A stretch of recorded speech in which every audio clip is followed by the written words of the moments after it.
Graça e paz, meus amados irmãos, é um prazer estar com vocês aqui mais uma vez. Vamos meditar, vamos finalizar hoje o capítulo de Daniel, Daniel 3, e vamos começar a partir do versículo 19, um versículo tenso aqui, que a gente já sabe o final dessa história, mas vamos meditar sobre ela mais uma vez. Daniel 3, a partir do versículo 19, eu queria que os irmãos abrissem a sua Bíblia e abra a Bíblia na sua casa e vamos meditar junto comigo, vamos ler junto comigo aqui, vamos conferir aqui como os bereanos a palavra de Deus, certo? Daniel 3, a partir do versículo 19, assim diz a palavra de Deus: Então Nabucodonosor se encheu de fúria e, transtornado o aspecto do seu rosto contra Sadraque, Mesaque e Abidnego, ordenou que se acendesse a fornalha 7 vezes mais do que se costumava. Ordenou aos homens mais poderosos que estavam no seu exército que atassem a Sadraque, Mesaque e Abidnego e os lançassem na fornalha de fogo ardente.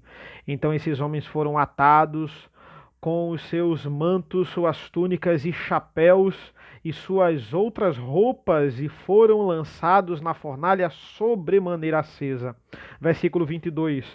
Porque a palavra do rei era urgente e a fornalha estava sobremaneira acesa e as chamas do fogo mataram os homens que lançaram de cima para dentro a Sadraque, Mesaque e Abidnego. Então, esses três homens, Sadraque, Mesaque e Abidnego, caíram atados dentro da fornalha sobremaneira acesa. Então o rei Nabucodonosor se espantou e se levantou depressa e disse aos seus conselheiros: Não lançamos nós 3 homens atados dentro do fogo? Responderam ao rei: É verdade, ó rei.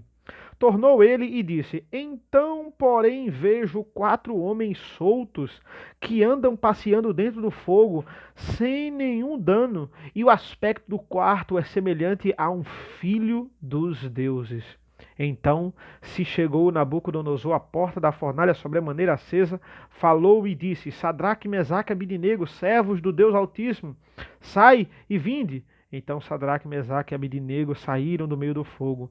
Ajuntaram-se os sátrapas, os prefeitos, os governadores e conselheiros do rei e viram que o fogo não teve poder algum sobre os corpos destes homens, nem foram chamuscados os cabelos da sua cabeça, nem os seus mantos se mudaram, nem cheiro de fogo passara sobre eles.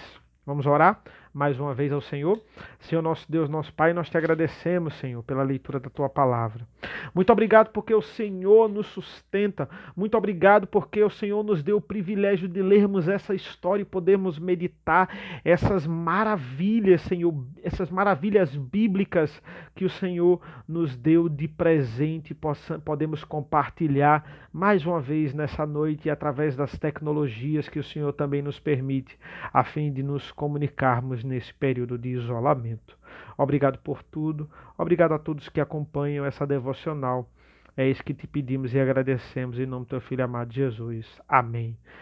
Irmãos, chegamos no clímax do nosso capítulo, quando Sadraque, Mesaque e Abidnego finalmente são jogados na fornalha de fogo ardente por não se submeterem e adorarem a estátua do rei, como nós vimos aqui no início, né, do nosso capítulo.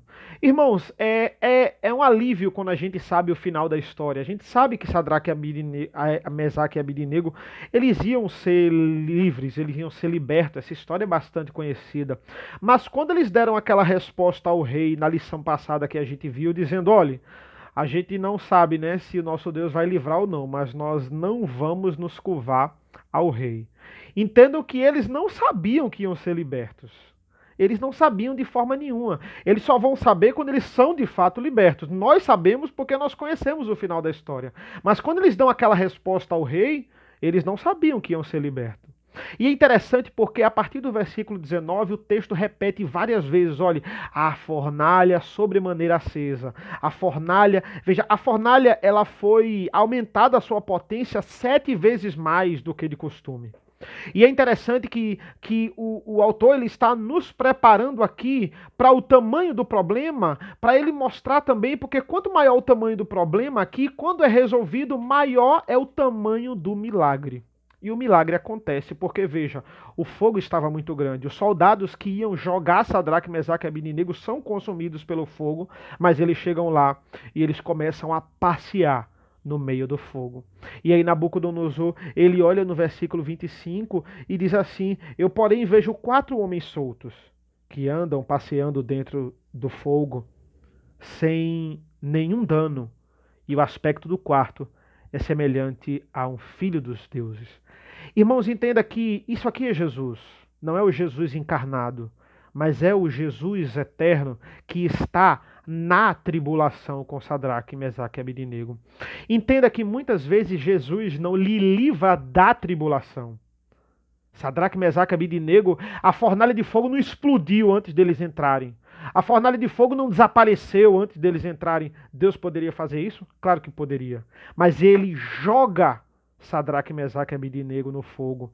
E ele, o Filho de Deus, está com Sadraque, Mesaque e Abednego na tribulação. Às vezes Deus não lhe livra, não nos livra da tribulação, mas é garantido que ele está conosco na tribulação.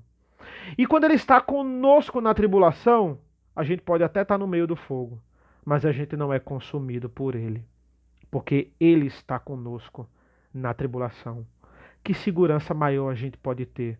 Quando Sadraque, Mesaque e Abednego foram resgatados, nem as roupas deles, eles não estavam nem com cheiro de churrasco, eles não estavam nem com cheiro de fumaça. Irmãos, se eu falasse aqui só da fé de Sadraque, Mesaque e Abednego, essa seria mais uma história moralista. Mas não. Nós temos que falar do Deus de Sadraque, Mesaque e Abednego e do Filho de Deus, que passou a maior tribulação do mundo, para que nós não passássemos e sofrêssemos a condenação eterna. Eles não foram livrados da tribulação, mas Jesus estava com eles na tribulação e um grande milagre aconteceu. E é interessante porque, a partir do versículo 28, Nabucodonosor vai ficar impressionado. Ele diz assim: Bendito seja o Deus de Sadraque, Mesaque e Abednego, que enviou o seu anjo e livrou os seus filhos. A gente não sabe que é o anjo, porque a informação aqui do versículo 25, dizendo que o aspecto do quarto era semelhante aos filhos de deuses, dos deuses, era para evidenciar que aqui de fato é Jesus. Mas é claro que Nabucodonosor não entendia bem disso, então ele vai dizer que aqui de fato foi um anjo, né, que livrou Sadraque, Mesaque e Abednego, que confiaram nele, pois não quiseram cumprir a palavra do rei, preferindo entregar o seu corpo e servirem e adorarem a qualquer outro Deus senão ao seu Deus. Portanto, faça um decreto pelo qual todo o povo, nação e língua que disser blasfêmia contra Deus, Sadraque, Mesaque e Abednego, seja despedaçado e as suas casas sejam feitas em monturo, porque não há outro Deus que possa livrar como este. Então o rei fez prosperar a Sadraque, Mesaque e Abednego na província da Babilônia. É interessante porque Sadraque, Mesaque e Abednego, mais uma vez aqui, ganharam papéis de destaque, né? E o rei aqui, reconhecendo a Deus, é interessante porque toda vez que Nabucodonosor se deparava com um milagre de Deus, ele vai se deparar no capítulo 2 que a gente viu, quando Daniel interpreta o sonho e a interpretação. Ele diz o sonho e a interpretação de Nabucodonosor, ele estava perturbado com aquele sonho, e em outras vezes ele vai se deparar aqui, mas ele nunca é convertido. Ele admira Deus, ele é um grande admirador, mas toda vez ele vai exaltar as pessoas que foram livradas por Deus. Ele nunca exalta Deus, ele só vai dizer assim: olha, vocês não podem falar mal de Deus, quem falar mal vai ser despedaçado. É um grande respeito, é aquele descrente que respeita, mas ele não adora de fato Deus, né? É aquela pessoa, como eu disse da outra vez, que você evangeliza, fala de Deus e ela começa a lhe elogiar. ela começa a exaltar você, em vez de exaltar o Deus que você está falando, o nosso Deus. E aí você pensa que o seu trabalho foi em vão, mas não, é porque o Senhor ainda não alcançou de fato aquela pessoa. Temos que orar por isso. Então, veja, irmãos, vejam como é difícil lutar contra o mundanismo. O lutar contra o mundanismo, ele requer sacrifício. E sacrifícios pesados. Quem lutou contra o câncer sabe disso. Sabe que para você matar as células mais daquele câncer, as células mortas, você vai ter que sacrificar algumas células vivas. Mas lutar contra o mundanismo é isso, é como lutar contra um câncer. É dizer assim, muitas vezes eu vou ter que sacrificar coisas até que são lícitas, coisas até que são permitidas para eu fazer, mas para não escandalizar, muitas vezes, como comer carne ali sacrificada aos ídolos, lá em 1 Coríntios 8, eu vou ter que deixar de fazer para glorificar o nome de Deus, para lutar contra o mundanismo. Lutar contra o mundanismo, irmãos, é muito difícil, é muito mais difícil do que a gente pensa, porque é lutar contra nós mesmos. Lutar contra nós mesmos, lutar contra a nossa natureza pecaminosa. Para matar o mundanismo, eu primeiro tenho que me matar. Olha que ironia. Eu primeiro tenho que matar o meu eu pecador todos os dias. É uma luta constante. Mas no final, a vitória é garantida, porque mesmo livrando da tribulação, mesmo não livrando da tribulação, Deus, Jesus, o Filho de Deus, está conosco na tribulação. E Ele é o maior exemplo daquele que passou a maior tribulação por todos nós, pela sua igreja. Que nós possamos entender isso e aplicar as verdades de Daniel 3 para as nossas vidas. Amém? Vamos orar ao Senhor. Senhor nosso Deus, nosso Pai, nós te agradecemos pela leitura da tua palavra. Tem misericórdia de nós, Senhor, que nós possamos matar o mundanismo e muitas vezes nos sacrificarmos, matarmos algumas células vivas por causa, para não escandalizarmos o Evangelho e ao mesmo tempo glorificarmos o teu nome. Obrigado por essa devocional. Nós te agradecemos por essa oportunidade de meditarmos na tua palavra.